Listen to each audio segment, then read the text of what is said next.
If you're looking to achieve a weight loss goal, how much fat should you actually be eating in order to achieve that weight loss goal? Today I'm breaking down the details on what you need to know for how much fat you should eat in order to lose weight in today's video. Alright guys, if you're new to my channel and you don't know who I am, my name's Autumn and I'm a certified clinical nutritionist with my master's nutrition human performance.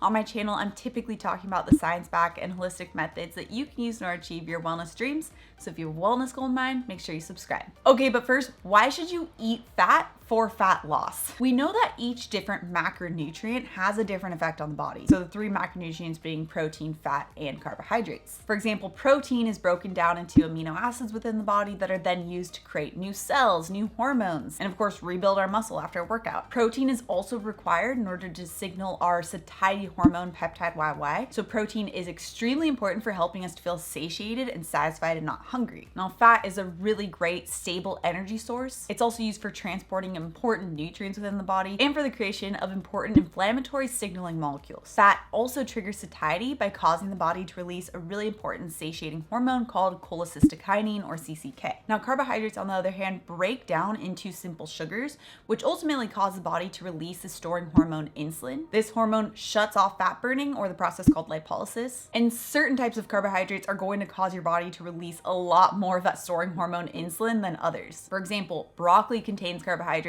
but it also contains fiber that slows the release of those carbohydrates into the body, and it contains a ton of really important nutrients for liver detoxification. Whereas something like white rice or pasta has essentially zero nutrients, very limited fiber, and a ton of carbohydrates that are going to cause a really big spike in your blood glucose levels and a really big spike in insulin or storing hormone. And when we're talking about achieving a weight loss goal, we really want to maximize the types of foods that keep insulin level lower, turn on fat burning, and minimize those that are going to cause insulin to go skyrocketing. And what's great about utilizing fat in meals is that it helps to keep that insulin level lower while also making us feel more full and satisfied and prevent those cravings or snacking. Okay, so how much fat should you be eating for weight loss? Whenever we're making any changes to what we eat, we're actually changing at least two variables. And when it comes to incorporating more fat in the diet, typically what we're looking at is adjusting the fat to carbohydrate ratio. Because protein is so important for actually building our body, creating muscles, creating hormones, creating those signaling molecules, we rarely will be adjusting that too much. So that is going to stay pretty much the same, especially because of protein's really positive benefits on body composition and satiety. And in fact, if you're curious on how you can actually measure your protein needs,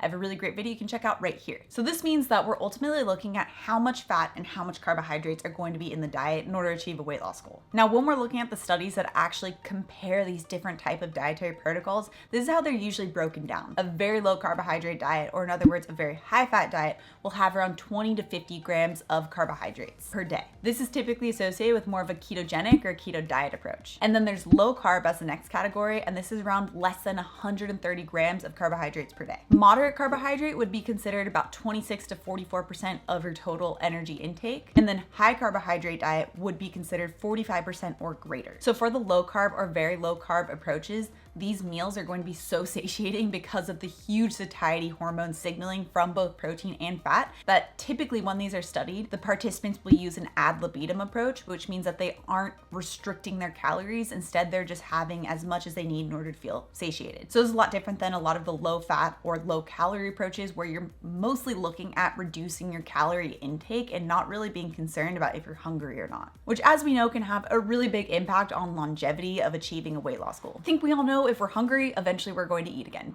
So studies on low carb or very low carb approaches show that they are at least as good as, if not better than, low fat, low calorie approaches when it comes to achieving a weight loss goal. And low carb and very low carb protocols have also been found to result in faster weight loss than low fat or low calorie protocols.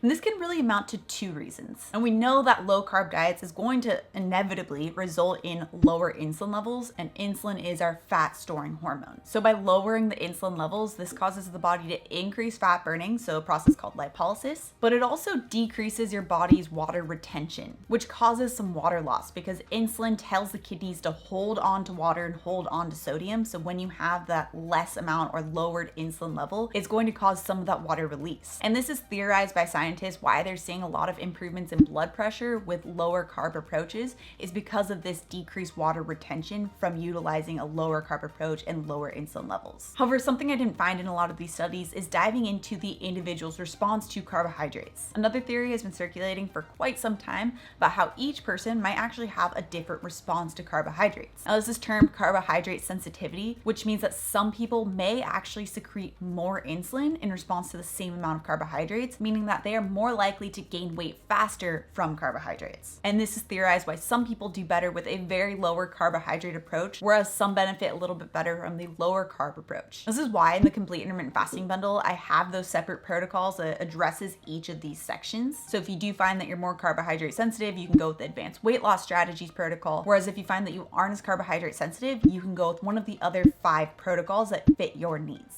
I also recently wrote a blog post on carbohydrate sensitivity and intermittent fasting. I'll also have that linked down the description below so you guys can check that out as well. Now, with this in mind, before you determine how much fat you need in order to feel satiated and in order to achieve your weight loss goal, you first really need to figure out your carbohydrate sensitivity and how much of an effect carbohydrates have on how you gain weight. Now, just like with carbs, some fats are going to be better than others. The main points to be aware of are trans fats and inflammatory fats. Man-made trans fats have strongly been tied to heart disease. Thankfully, you don't need to be too concerned about these if you're already cutting down on those processed, refined type of carbohydrates anyway, because that's where these trans fats are typically found in. Baked goods, crackers, chips, that's where these trans fats are typically found. Trans fats can also be found naturally, especially in dairy products where bacteria is forming these trans fats. However, these have not been linked to heart disease the way that the man-made trans fats have. And then there's inflammatory fats. So this is namely the omega-6 fats. Now you're going to find these most concentrated in items like safflower and sunflower oil, which typically are found in those same processed refined baked goods, crackers, and chips. Omega-6 is also found in things like seeds and nuts, but it's not going to be in that same concentrated amount as if you were to find them in a processed food. Plus, these nuts and seeds will generally also have a balance of other nutrients like omega-3s, which are the anti-inflammatory fats. And ultimately what we want with these fatty acids is make sure you're having a balance of inflammatory and anti-inflammatory. So inflammatory, more omega-6 fats, whereas anti-inflammatory is more omega-3 fats. And we need to be consuming both. Both are essential fatty acids. We just need to have a balance of them. Those omega-3 fats are typically found in things like fish, fish oil, krill. From here, other incredible sources of fat that you can add into your diet include things like avocado, olives, nuts, seeds, cheese, Greek yogurt, coconut oil, grass-fed butter. And a great place to start regardless of your carbohydrate sensitivity is by removing those highly processed inflammatory types of carbohydrates and adding in these higher quality sources of fat that increase satiety and help your body tap into fat burning mechanisms. So swapping out things like those chips, crackers, cookies, protein bars,